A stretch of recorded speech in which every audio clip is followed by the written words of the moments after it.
Imagine it's a normal day in 2014. Today is the 19th of August. You just got home from school and rushed to your room, hopping on your computer to play your new favorite game, Five Nights at Freddy's, which you recently discovered through some of your favorite YouTubers and friends at school. However, at school, your friends were telling you about a new character in the game that was discovered the day before. According to them, it was an animatronic dog that would only appear on the backstage camera. Well, that's odd. I mean, you've beaten the game about 3 times now, and you've never encountered this character. Curious, you look up the mysterious animatronic and discover a Tumblr post made by user Codabear. Really like this guy's design, and he scared the crap out of me. Shame he's so hard to unlock, there's barely any info about him. Okay, so that's what he looks like, but how do I find him? After a bit more scrolling, you find this post of Coda responding to another user. The user says, I've been screen capping all the faces I've seen in FNAF videos to try and make a comprehensive library, but I can't match this one to anything. Is this Sparky? Coda responds, yes, that's him. That's exactly him. That's the pose he takes in the workshop doorway and his missing arm Sparking. Holy crap, thank you for screen capping this. Which video was this in? I haven't seen him in any videos myself, but holy crap, I'm so happy you showed me this, because that's a dog, that's him, that's Sparky. Well, that explains why I never saw him. I mean, who even checks backstage regularly anyway? You proceed to boot up Five Nights at Freddy's in the hopes of encountering this new character.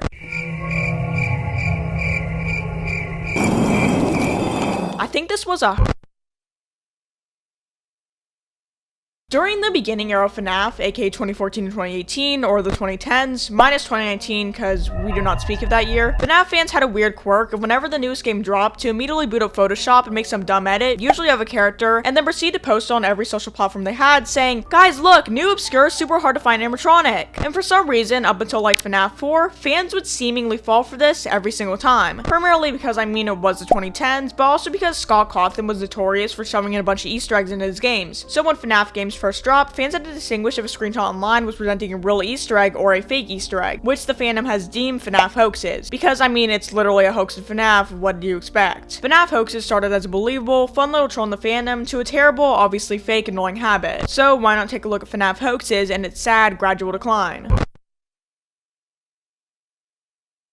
As every member of this fandom should be aware of, the first and best FNAF hoax was Sparky the dog. This little dumb troll would become so significant in the fandom that it would later appear in the literal FNAF movie. So let's take a look at its story. On August 18th of 2014, a Tumblr post made by user Codabear about a mysterious dog character they encountered in FNAF blew up. Over the course of a few days, the user's post would continue, revealing the mechanics and characteristics of the animatronic, being non-violent and very shy, only occasionally appearing at the backstage door. The creator deemed this new character Sparky. Now, the most popular part of this hoax was this image, created by Coda's partner in crime, Nugan. This very screenshot was so believable at the time that it fooled a good portion of the fandom. So much so that players would try to recreate patterns and conditions that would supposedly cause Sparky to spawn. Obviously, it never worked, leading to a ton of suspicion among the fandom. This prompted Coda to post on the 23rd, explaining that everything was a hoax. Now, despite this whole Sparky arc only lasting around 5 days, Sparky had already embedded himself in the community's memory and would cause a giant spiral of lies among the fandom. But how did this end up working so well? Well, primarily multiple accounts. Whether they were alts or friends of Coda's, these extra accounts contributed to the supposed sighting of Sparky. The accounts would back up Coda by saying that they also spotted Sparky in FNAF 1, as you saw in the intro. These additional witnesses caused observing fans to further believe the myth. Speaking of myths, this hoax deceptiveness was very cleverly designed. As previously mentioned, Sparky was reportedly non-violent and would never attack the player, only appearing occasionally in the backstage doorway. That detail was a smart choice because it meant the absence of any attack event couldn't disprove his existence, and his being located in a discreet area helped trick players into thinking they simply missed him when he appeared in their playthroughs. I really do like talking about this stuff because when other people make hoax videos, from what I've seen, no one really dives into the strategy behind making these hoaxes work. However, sadly, the other hoaxes released did not really follow a helpful strategy to convince fans such as this.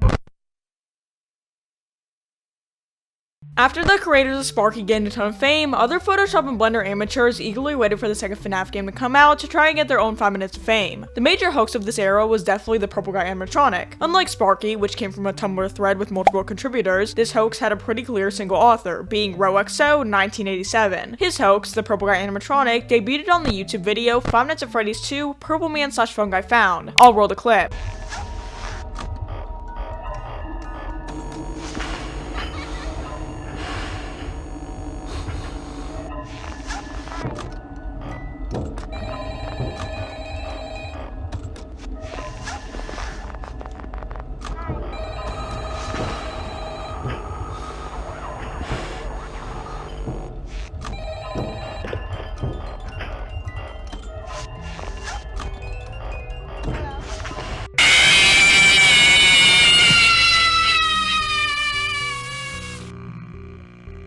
Now, you might notice something familiar about the purple guy animatronic. Yeah, well, that's because he appears in the same spot Golden Freddy does. Same position too. Also, instead of getting jump scared by the animatronic, the player just randomly dies. Now, it may not seem like it, but Rox's decision to make his hoax essentially a reskin of another character would set a trend for how people created their hoaxes, eventually leading to FNAF's downfall. You see, the hoax blatancy of being fake caused it to be debunked very quickly. While there's no definitive time slot, we can estimate that it only took a day or two, and that's me being generous. Yet, fans who wanted to create a hoax were influenced by the character's simplicity, for it would be much easier to reskin a character rather than just make your own model or art. So that's what people did. As a matter of fact, during this era, everyone who created a hoax did so by drawing on or editing one of the original characters, and most of the time, if not all, the hoax was intended to just be a variant of an official character. The only hoax in this era that I can think of that didn't follow this trend of restyling was that one shadow hoax where there was like a shadow guy in the hallway, but I mean, does that even count? Also, no, Tater the Waiter Gator doesn't count. That was a misconception, as when the character was first posted online, it was labeled as fan-made. Anywho, I honestly was not giving Roxo enough credit for his purple guy hoax, because I mean, sure, he did reskin a character and didn't put an effort to make a jump scare, but I mean, at least he made an original character and made a cool video with it, because legitimately, all their other hoaxes were edited screenshots of characters recolored to look like shiny Pokemon. Obviously, the creators didn't have the intention of making the characters specifically look like shinies. Still, you can't tell me that the hoax Gray Puppet doesn't look like something those 30-year-old Pokemon YouTubers would spend 100 hours shiny hunting. Because of everyone and their mother making these low-quality hoaxes, it became extremely easy to tell whether FNAF's screenshot was real. The only one of these screenshot hoaxes that I saw actually trick people was the Shadow Balloon Boy one, but it was only because there were two other Shadow characters, so a lot of fans thought there was just another one. However, FNAF hoaxes didn't just die at FNAF 2. Fans would still try to recreate hoaxes during the FNAF 3 and FNAF 4 eras, but despite attempts to create new characters, it was too late.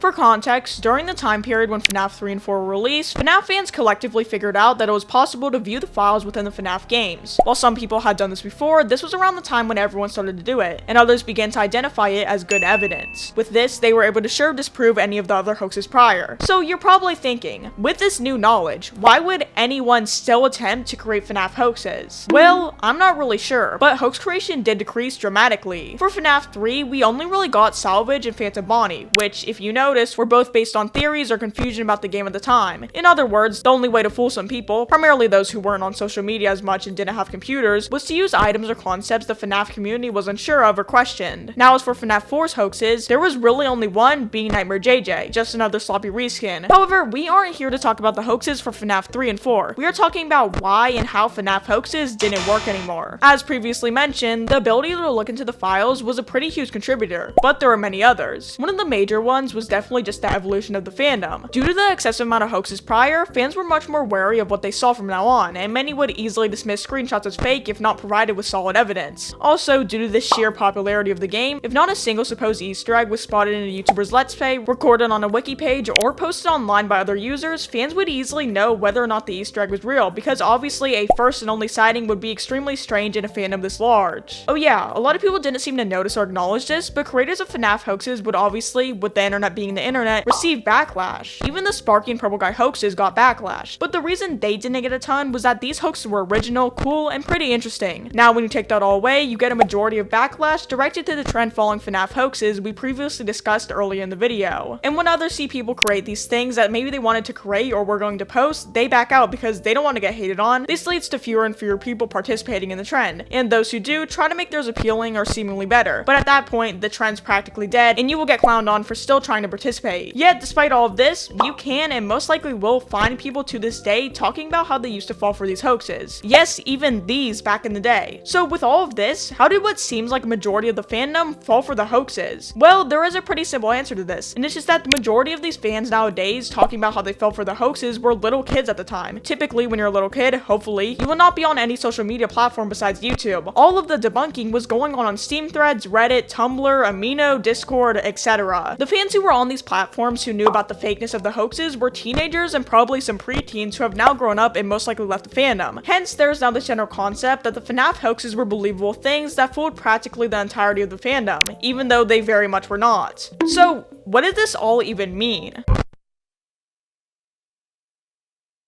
I feel like this whole rise and fall of FNAF hoaxes is honestly a pretty solid representation of fandoms as a whole. Typically, there is someone in a fandom who creates something unique and cool that gets a ton of popularity and praise, so others who also want to get attention on the internet try to replicate or do the same thing that creator did. But really, no matter what, even if you know the design or, I don't know, lore is better than that original creation, people still hold a special place in their heart for that one thing that started it all. And I think that is the reason why Sparky was the only hoax that inspired things and appeared in the FNAF movie. Because although the hoaxes that followed after Sparky, sloppy or not, led back to him in some way, Sparky created the foundation for FNAF hoaxes, and you can clearly see that in the hoaxes that came after. FNAF hoaxes, I feel like, were always meant to only have one genuine hoax, and that basically did happen. With things like hoaxes, you can't really have the community mass producing or participating in the creation of them, as it will simply fail and not work. I mean, it's intended to be a design that tricks people into believing that it's true, and when everyone is doing it, the whole premise of the hoax is gone as people realize that it's just a trend for like clout on Reddit. And now that I'm looking back on it, I bet some participants weren't even creating the hoaxes to deceive people. They probably just did it for fun, which is fine, but not the purpose. When things get too mainstream, they start to lose some meaning. Anyway, I'm not trying to make this a whole rant, so I'm just gonna end here. But yeah, FNAF hoaxes, cool premise, good start, but bad execution following that, which got easily debunked. If you made it to the end of this video, you're a real one, and make sure to like, hype, and even subscribe if you've not. Thanks so much, guys. I'm gonna try to make more long forms from now on.